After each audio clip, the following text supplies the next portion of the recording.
Hello friends, PND creator চ্যানেলে আপনাদের সবাইকে স্বাগত। আজকে আমি আবার একটা রেসিপি নিয়ে চলে এসেছি, সেটা হচ্ছে ইলিশ মাছের পাতুরি। এইটা গরম ভাতের সাথে খেয়ে দেখবেন, ভীষণ ভালো লাগবে। তাহলে চলুন রেসিপিটা শুরু করি। রেসিপিটা প্রথম থেকে শেষ পর্যন্ত দেখুন, স্কিপ না করে। ইলিশ মাছের পাতুরি করতে আমি এরকম সাইজের পিস নিয়ে নিয়েছি। লেজা মোড়া নিলে হবে না, এইরকমই নিতে হবে। আচ্ছা, আমার লাগবে এখানে 1 চামচ সর্ষে বাটা, সর্ষেটাকে আমি বেটে রেখেছি। আর লাগবে ধনে গুঁড়ো, হলুদ গুঁড়ো, লঙ্কা গুঁড়ো। আর লাগবে এরম সাইজের একটা পেঁয়াজ বাটা আর একটু ডাল বাটা। এই ডালটাকে আমি বেটে নেব, পেঁয়াজটা ডালটা আমি বেটে নেব। আর এরকম কুমড়ো পাতা কতগুলো, এই কুমড়ো পাতা এই যে আমি ধুয়ে জল ঝরিয়ে রেখেছি। এই যে পেঁয়াজ আর ডালটা, পেঁয়াজ বেটেছি আর এই ডালটা বেটেছি। এইবার আমি একটা প্যানে গরম জল বসিয়েছি। জলটা একটু গরম হলে আমি ওই কুমড়ো পাতাগুলো দিয়ে আবার তুলে নেব।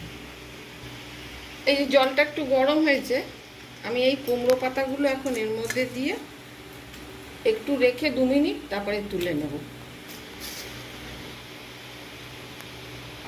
এই যে এটা আমার হয়ে গেছে। এখন আমি গ্যাসটা অফ করে এইগুলোকে তুলে নেব জল ঝরিয়ে। আচ্ছা, এটা কিন্তু লাউ পাতা দিয়েও করা যায়। আপনারা যদি লাউ পাতা দিয়ে করেন করবেন, আবার এই কুমড়ো পাতা দিয়েও করা যায়। এবার আমি এই মাছগুলোকে এই সব মশলা দিয়ে মেখে নেব। আপনাদের পরিমাণ, মাছের পরিমাণ অনুসারে মশলা দেবেন। বেশি হলে বেশি দেবেন, কম হলে কম দেবেন। জল কিন্তু এর মধ্যে দেওয়া চলবে না। এইবার আমি নুন দেব।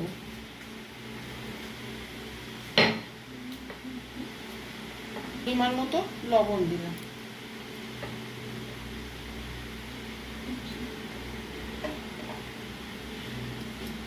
এবার এটাকে ভালো করে মাখবো।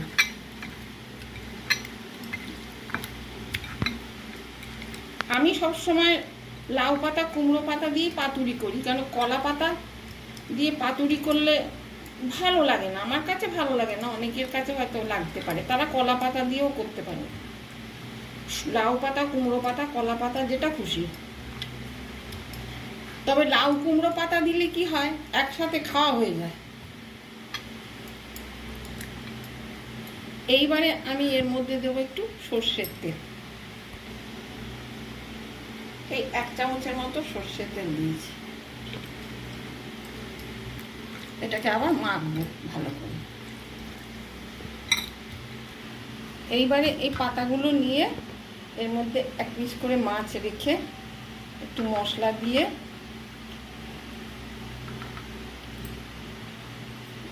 এইবারে পাতাটা মুড়িয়ে এই যে ডালটা বেটেছিলাম, এই ডালটা বাটা দিয়ে আটকে দেব।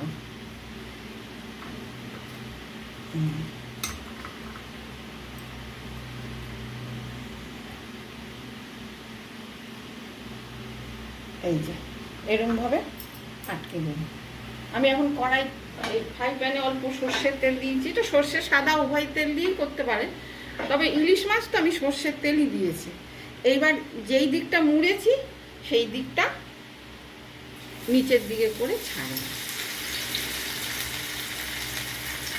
এইভাবে আমি সবগুলো মুড়িয়ে নিয়েছি।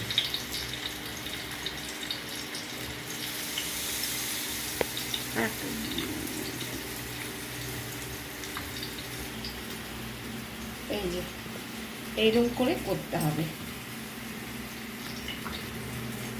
আঁচটা কিন্তু মিডিয়াম বা কম, মিডিয়ামে করে করবেন, তাহলে পুড়বে না, না তো পুড়ে যাবে।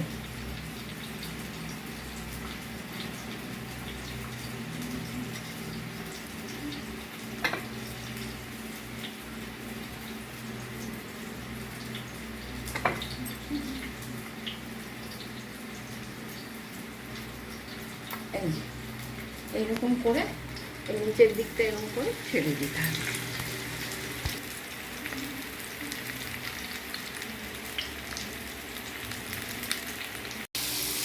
এই যে এগুলো এখন ভাজা হয়ে গেছে, এখন আমি এগুলো নামিয়ে নেব।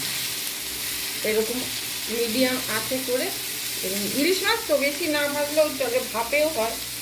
এবার আমি নামিয়ে নেব। এই যে ইলিশ মাছের পাতুরি রেডি, একদম পারফেক্ট। এটা ভাতের সাথে খাবেন, খুব ভালো লাগবে। ভালো লাগলে লাইক শেয়ার কমেন্ট করে আমাকে জানাবেন। আর আমার নতুন বন্ধুরা আমার চ্যানেলটিকে সাবস্ক্রাইব করে আমার পাশে থাকবে।